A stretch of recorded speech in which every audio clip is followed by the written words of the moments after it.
Hello, everybody. Particularly hello to all of our beautiful listeners. I'm Wilson, and today, look to my left here. Look who's back. What's your name, Mr. Potato? Could you introduce yourself again? I'm Billy. Oh yes, Billy. Yes, see, Billy has he hasn't fully recovered yet. Well, as you will be hearing some coughs and maybe some hiccups along the way when we were doing this podcast, but we are glad that he is fighting um, this terrible disease called hay fever. He's not happy And fair, but whatever. well, basically, he's not doing well. So so if you have any thoughts and prayers, that will be please send them to us, or particularly send them to him because he is the one that needs the most of those. So we are very thankful if you do, but if you don't, that's completely fine too. Anyway, um, in case you guys didn't know. So we actually recorded and for this episode yesterday, but something went absolutely bonkers. So this time is we are doing it completely 100% smooth from start to finish. I can guarantee you that. Okay, because yesterday you cannot hear anything that Billy said, so that's very sad. I'm sorry, Billy. I'm very Ticks, sorry ticks, about ticks, that. ticks. Mm. But yeah, you know, um, so yeah, it's been a while for me to not actually see this film. I think about, I guess for me it's maybe like a month or two. You, however, it's still fresh in your mind, so you probably could recall a lot more stuff than me. And this movie that we're particularly talking about is Chungking Express. Oh boy. I really am dying to talk about this. So, this movie came out in 1994, directed by Wong Kar-wai. Um, don't know what's his actual Chinese or Cantonese name, but I'm assuming it's probably pronounced. Um, okay, I'm not gonna pronounce it. Never mind. So, yeah, but this is such a really interesting, artistically somewhat of a surreal film, if I may wanna add to that description. So just some brief thoughts from Billy. What do you think about the film? To be honest with you, I really like it. I mean, it's a completely What? different style. Wait. No. You said something different yesterday. You say, I don't think I give it. I mean, yeah, I don't like it that much, but I mean, it's all Uh-huh. right. It's an interesting experience, but it's not my cup of tea. And that's exactly the same thing I said yesterday. I don't think so. I don't know, because just from my perception, from my point of view, you sound as if you actually don't really enjoy the experience, and you probably might not want to see how something like this for some time. That's what I'm getting. I'm not sure It's what not. happened to you today, but okay. Isn't it the same? What do you mean? Yeah, exactly. Like basically, it's not that I will never watch it again. It's just a different kind of experience. But yeah, it's Hmm. not my alley. Ah, okay. Yeah, because Oh, honestly, I'm somewhat confused. Anyway, since you like the movie much better than me, how about you explain what you like about this ah. movie? Well, the thing is this. So you did recommend me to watch actually a pretty damn good rom-com film called Begin Again, and it's a musical. And even with that within itself, the movie is pretty straightforward, which I'm fine with.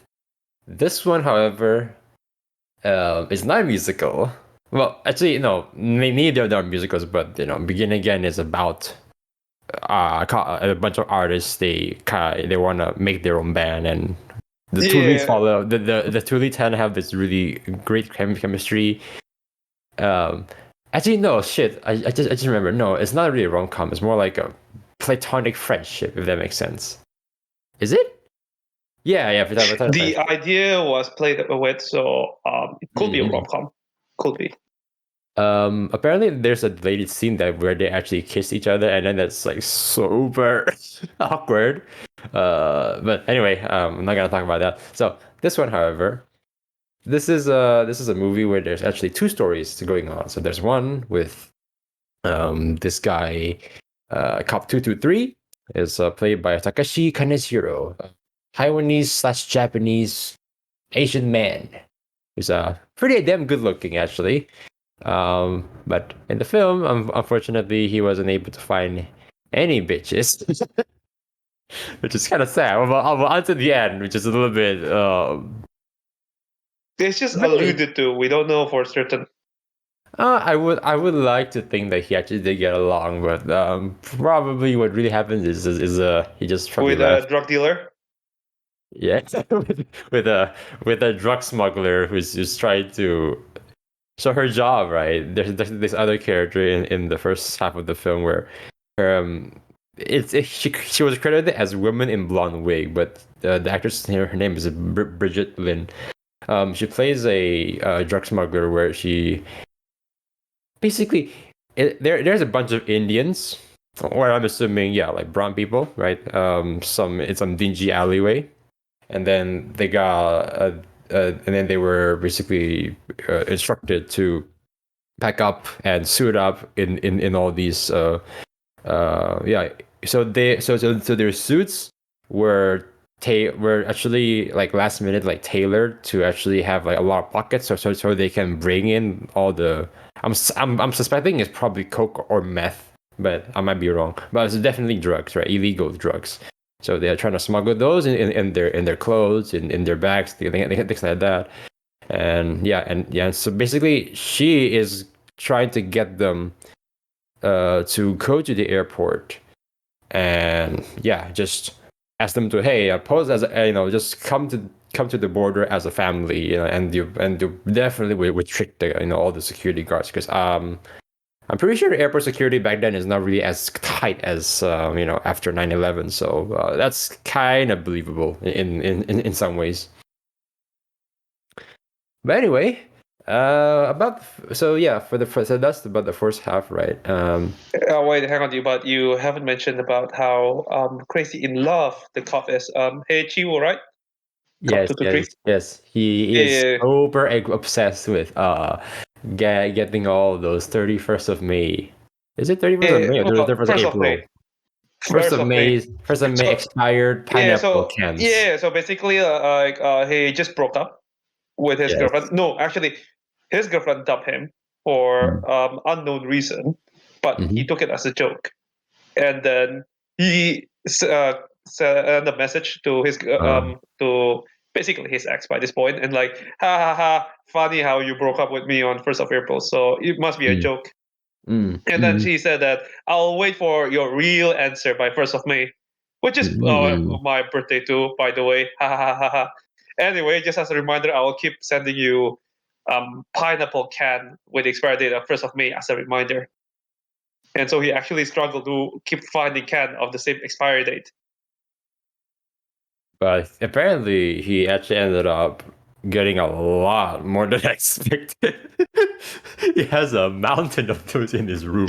No, Like, but what the heck? he wait, is there actually any can that's expired on 1st of May? I think in the end he found one, but he actually struggled to find the last can. Yeah, yeah. Mhm, mhm. Because all the stores, obviously, like, who wants to get expired foods, unless you actually want to get sick, which he kind of did get sick. He ended up, he just chucked in all those 30 cans and uh, throw up like minutes after into a bathroom somewhere. Lovely. And yeah. Like, what a Oh, what a weird pathetic character. what a pathetic character. But actually, the thing is that the character is you could say that he's pathetic, but then at the same time, I think I can somewhat relate to him in some ways because I did have a breakup myself, and I kind of understand what he's feeling, but it's just the method that he's dealing with is just really odd. It's very very weird, uh, which actually makes it even more fascinating. So okay, so this is what some guy, some weirdo in Hong Kong just does, I guess, because why not? Because he's quirky. He's it's a little weird. It's very artistic. It's very artistic. Yes, yes. None of these people are real. Maybe he shouldn't be. Maybe he shouldn't be a cop. He should go to fine arts school and make the weirdest pineapple sculpture ever known to man. But he did tackle a lot of bad guys. Just one, I'm pretty sure. Just one. Well, it's kind of implied that he caught him, but it's like off screen, so you're not really sure. Yeah, but basically he's somewhat good at his job. So I guess I would like to say he's probably not, because it's never really made it super clear. And actually, if he's actually good at his job, some character that he actually interact with would probably tell him, is like, damn, you took that guy like yesterday. Damn, you're fucking good, man. It's like, no, nobody talks anything about that. So he's either somewhat competent or he actually does suck at his job. Which kind of, I don't know, but maybe I'm analyzing too much about this.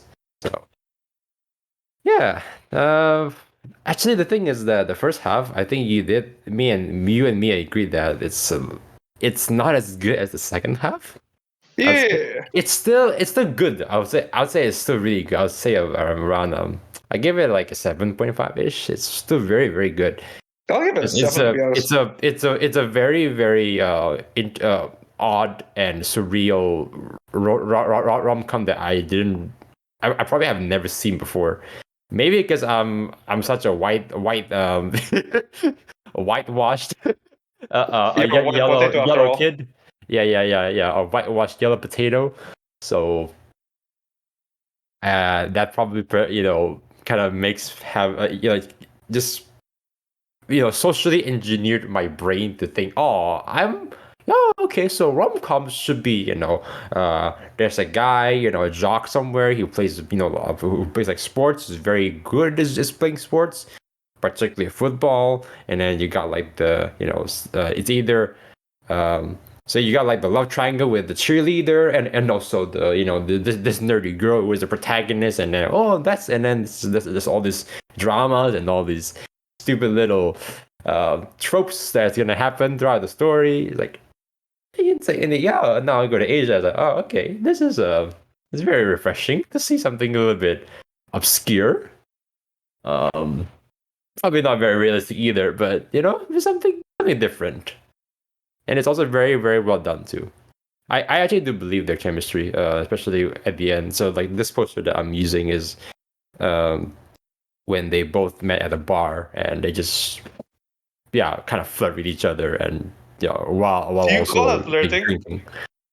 I guess so because he did actually he did approach her, right, and then he's trying to engage in some sort of pseudo sexual conversation, but it's not really I wouldn't say is as spicy as I would hope, but I don't think it will be very natural for him to be.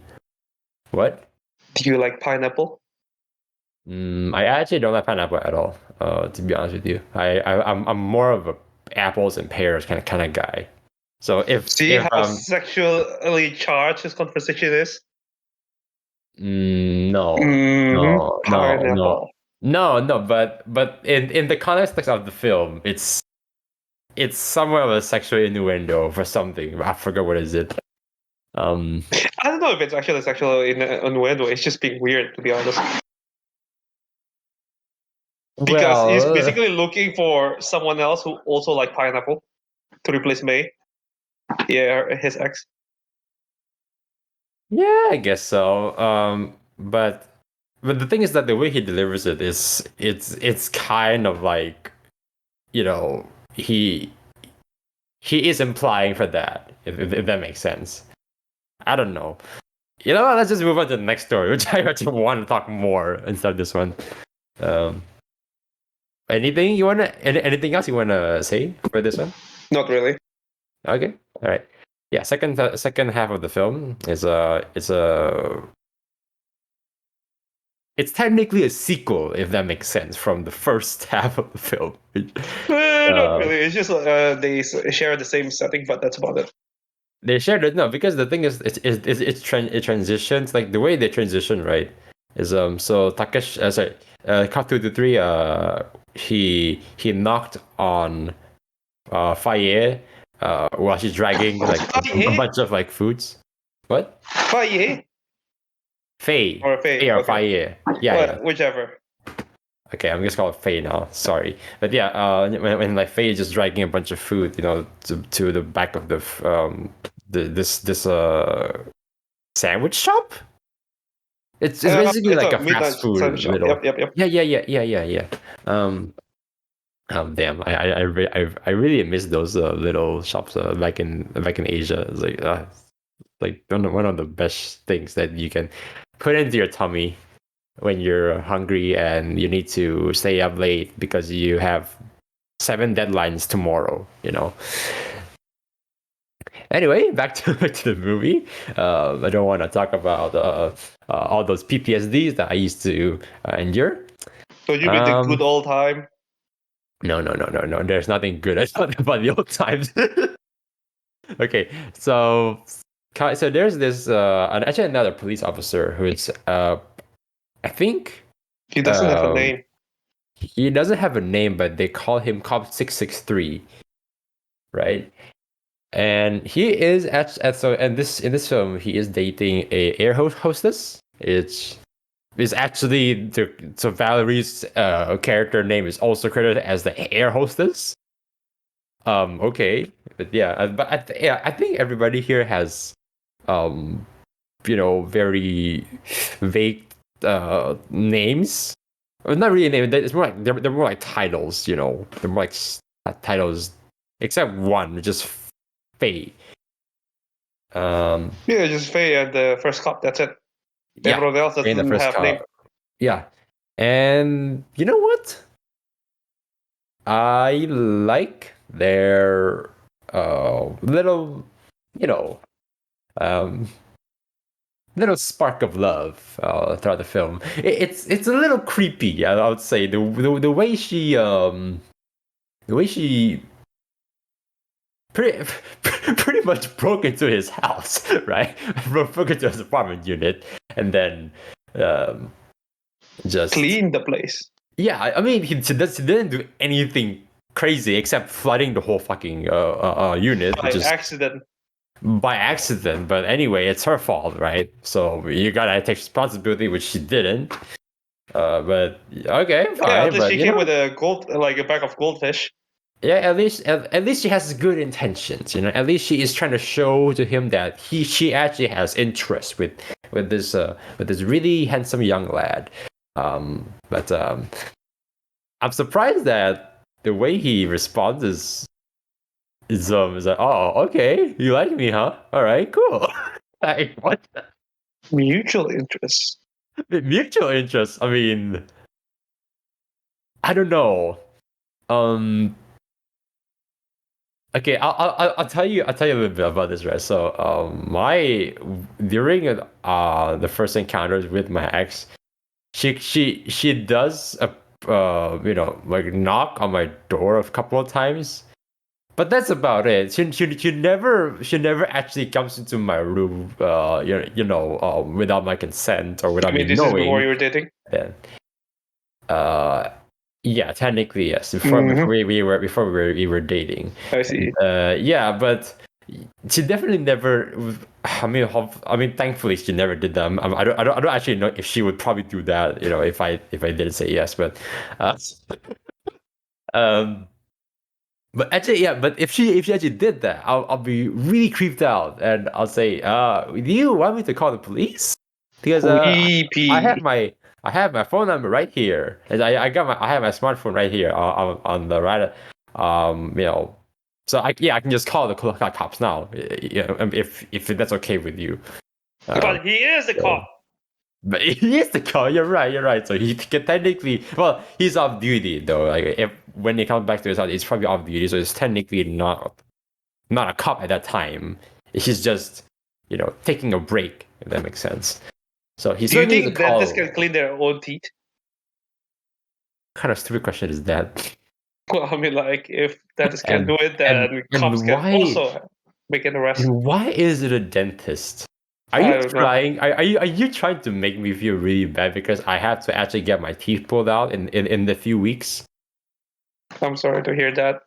Yeah. But hey, you know, if when you have a rotten butt, you just have to take off the butt. Ah, good God. Okay. But yeah, I like. I mean, I like it in its own little quirky way. Obviously, it's not realistic because realistically, you probably would run to the police station and report this. But He um, is a cop. yeah, I mean, like I said, he is a cop, but it doesn't. At that time, he is not working, so I don't think he's legally allowed to do that. You know. Mm-hmm. So I mean, I don't know. Maybe he could because I never worked as a police officer before in my life, and I don't actually know a lot of any of my friends who actually work as a police officer, which is also surprising. So I still kind of believe that he didn't notice any of the change. Well, technically, it's kind of implied he did, but there's a lot of the inner monologue that he just doesn't care. Quite apathetic that his house actually yeah, constantly changed. yeah.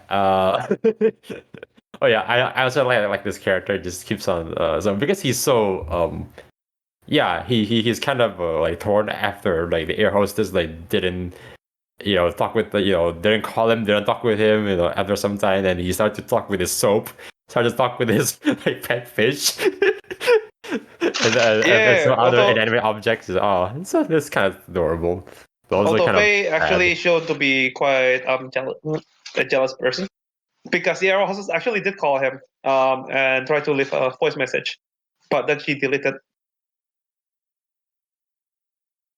Well, what really happened is she didn't actually send it right. So Yeah. yeah, so Oh. hmm. Yeah, it's I would say this. So it's actually very hard to actually describe this film within this podcast, especially because also we also want to make it short because he's not feeling well today.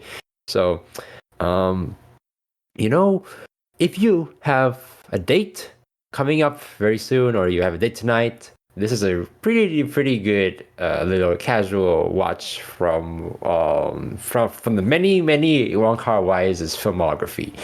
Because actually, a lot of people said that this is actually a really good start. This is a good start to his artsy fartsy little adventure.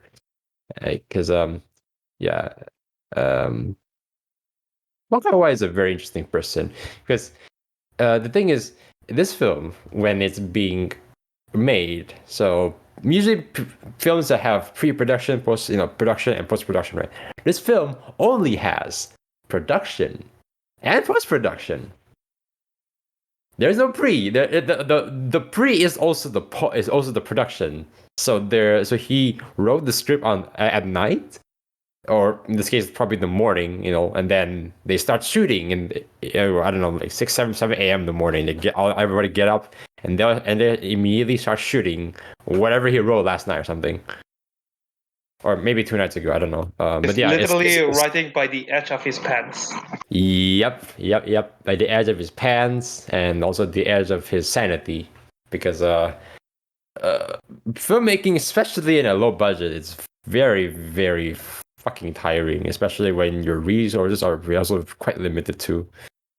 There's actually a lot of things also that's going on within the production. So, like, so the scene where actually like the apartment got flooded, it's actually real because the people who actually live below, they file a lawsuit actually. They try to sue him, like, bro, you want to fix our house, please? Because we live here, I mean, it's fine to make your own little film, but come on. Flood is temporary. I've Film put is some eternal.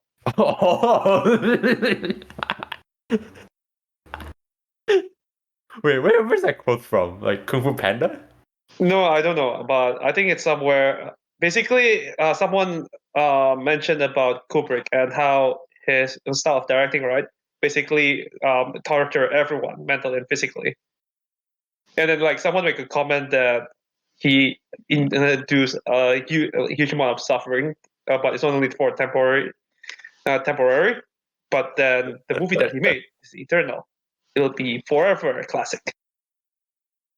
Well, the problem is if the film reels or the film copies are still like they still exist. If not, then no, it's not gonna be a forever anymore. As long as those exist, and also the digital copies too. So if you have the money, They'll if you have stay the with money, us as long as humanity exists. I guess so. I guess so. But we'll see what happens when alien starts, invading us. Or when we get a cosmic gamma ray event and obliterate the whole solar system. Like end of Evangelion. Even worse. Oh no. Oh, actually, wait. There is a movie that yeah, it's called Up. No, don't look up. Up! Up! Oh, don't look up. Not that one. Hey, you don't get to ruin my childhood, okay? No, the movie about a social commentary where yeah, what's it about again? So there's like a meteor that's gonna hit Earth, and then everybody just panics. No. It's Pretty about much. an old man and a Boy Scout having an adventure on a flying house. Oh, and at the end, they start to find like this other old man who actually wants money. I think I forgot. No, he wants fame by catching this peacock or whatever dodo bird, maybe. Yeah, money basically, right? Everything's about Fame! money, capitalism. Anyway, besides capitalism, Quentin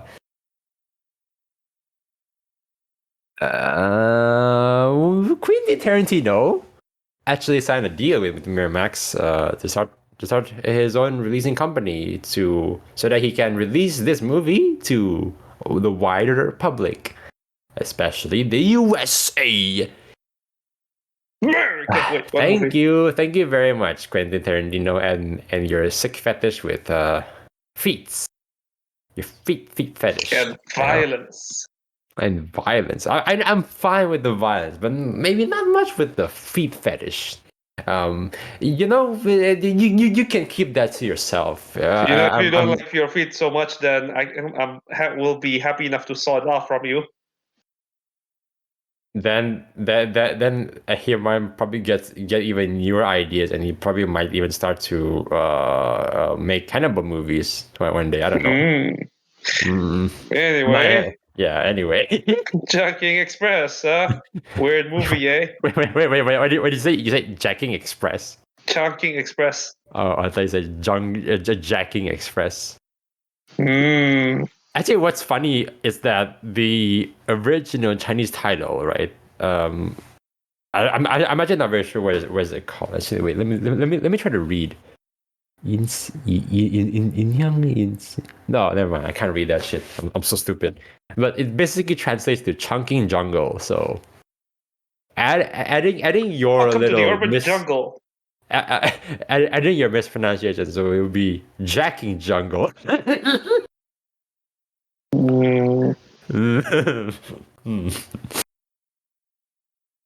Those trees are turning me on. Urban concrete trees. Those fine ass woods.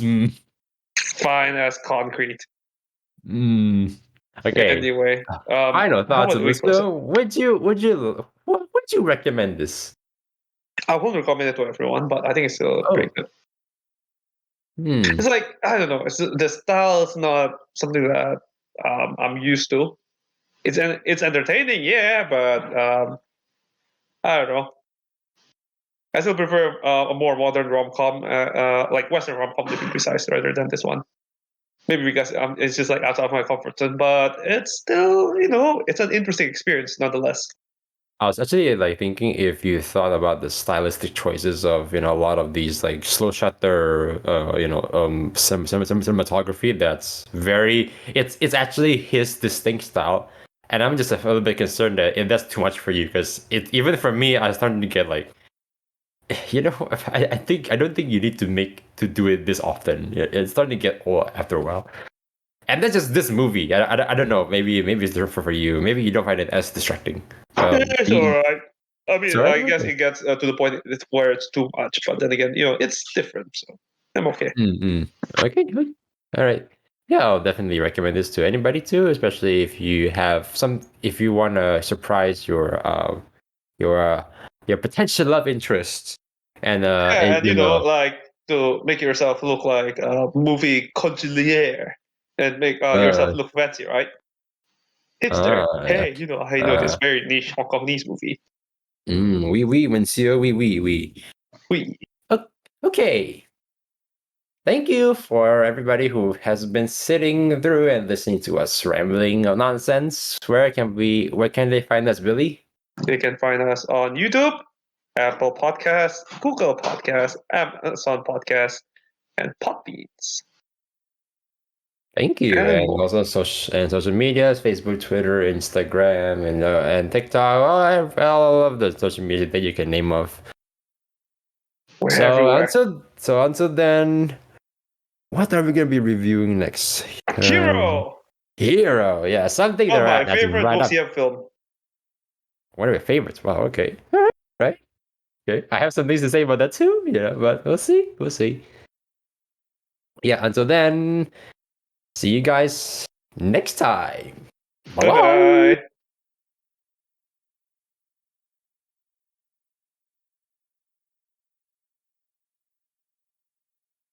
Wait, hang on. So, alright. Oh, just kidding. I'm going to kill you if there's no more audio.